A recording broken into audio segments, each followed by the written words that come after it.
Dictation start होगी 3 second बाद।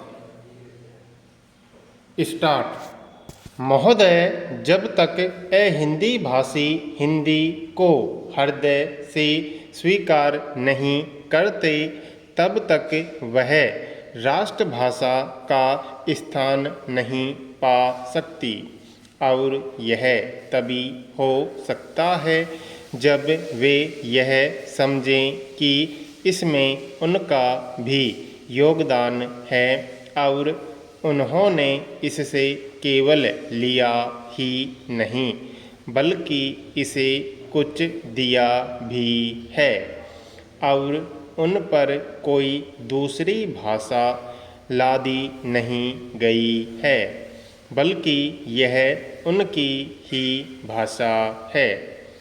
मेरे कहने का अर्थ यह नहीं कि आप उनकी ही व्याकरण अपना लें।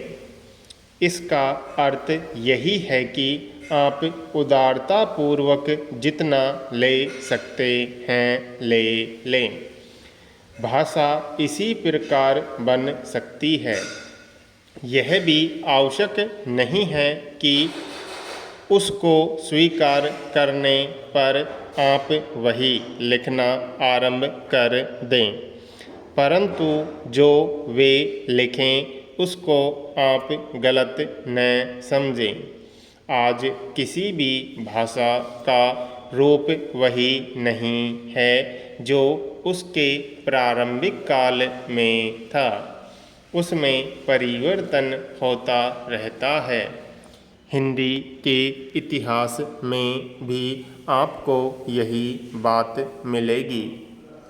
मैं हिंदी का कोई विद्वान नहीं हूँ, पर मैं अपने अनुभव से कह सकता हूँ कि उसमें भी पिछले 500-600 वर्षों में बहुत अंतर पड़ा है तथा पहले की और आज की हिंदी में काफ़ी अंतर है। इसलिए नवयुग में जब वह देश की भाषा बनने जा रही है तो उसमें थोड़ा अंतर करना भी पड़े तो वह स्वीकार कर लेना चाहिए, जिससे उसका अन्य प्रदेशों के लोगों के साथ मेल बैठ जाए। कई हिंदी भाषी लोगों ने भी हिंदी की काफ़ी सेवा की है। आपके राज्यपाल महोदय हिंदी भाषी हैं और इन्होंने भी अपनी भाषा की बड़ी सेवा की है। यह भी हिंदी के पक्ष में थे और इन्होंने बड़ा योग दिया, जिसके कारण हम संविधान सभा में सफल हो सके। इनका भी यही विचार है जो मेरा है। मैं चाहता हूँ कि इनको भी हिंदी की सेवा करने का अवसर दिया जाना चाहिए। उसका फल हिंदी के लिए और देश के लिए अच्छा ही होगा। मानपत्र में आपने संस्कृत के संबंध में कहा है। मैं मानता हूँ कि हमारे देश में संस्कृत का अध्ययन आवश्यक है, क्योंकि देश की सभी भाषाओं का स्रोत वही भाषा है। संस्कृत से हमारा संबंध अटूट है। इसकी पढ़ाई लिखाई कम हो गई है। यह हमारे लिए दुख की बात है। मैं आशा करता हूँ कि इसकी उन्नति होगी। महोदय, मैं अपने बारे में कहता हूँ। जब मैं छोटा था और कॉलेज में पढ़ रहा था तब रूस और जापान के बीच युद्ध छिड़ा।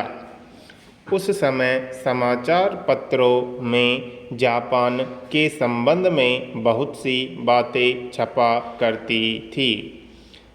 उनमें एक बात यह भी थी कि जापान में समूरिया जाति के लोगों ने अपने सब अधिकार वहाँ के राजा को दे दिए थे। उसके बाद जापान बड़ी उन्नति कर सका। हम लोग यह पढ़कर आश्चर्य और सराहना करते थे। उससे बढ़कर हमारे यहाँ के लोगों ने स्वराज्य स्थापित होने के बाद 1-2 वर्ष में एक उदाहरण उपस्थित करके दिखाया। हम भी अपने हजारों वर्षों के इतिहास को नहीं भूलेंगे। जो रियासतें अलग अलग स्थापित हो गई थीं और एक प्रकार से भारत कई टुकड़ों में बटा हुआ था, वे सब टुकड़े एक हो गए। आज ब्रिटिश भारत और देसी रियासतें मिलकर एक हो गई हैं।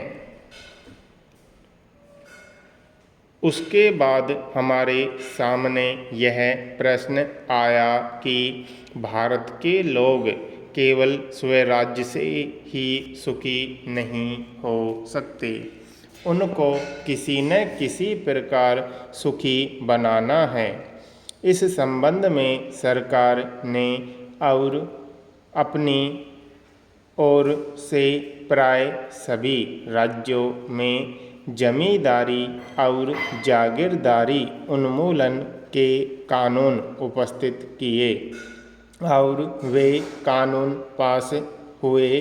प्रसन्नता की बात तो यह है कि बहुत से स्थानों में कानून उन लोगों की स्वीकृति से तथा उन लोगों की सलाह से पास किए जिनकी जमींदारी और जागीरदारी समाप्त हो जानी थी।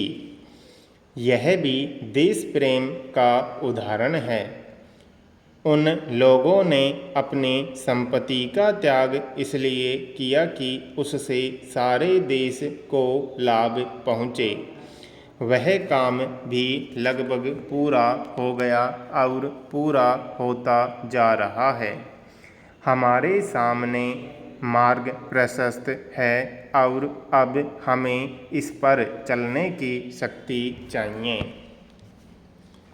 हम में परस्पर कभी कभी इस प्रकार की संकुचित धार्मिक अथवा सामाजिक भावना देखने में आती है, जिसके कारण कभी कभी लड़ाई झगड़े हो जाते हैं।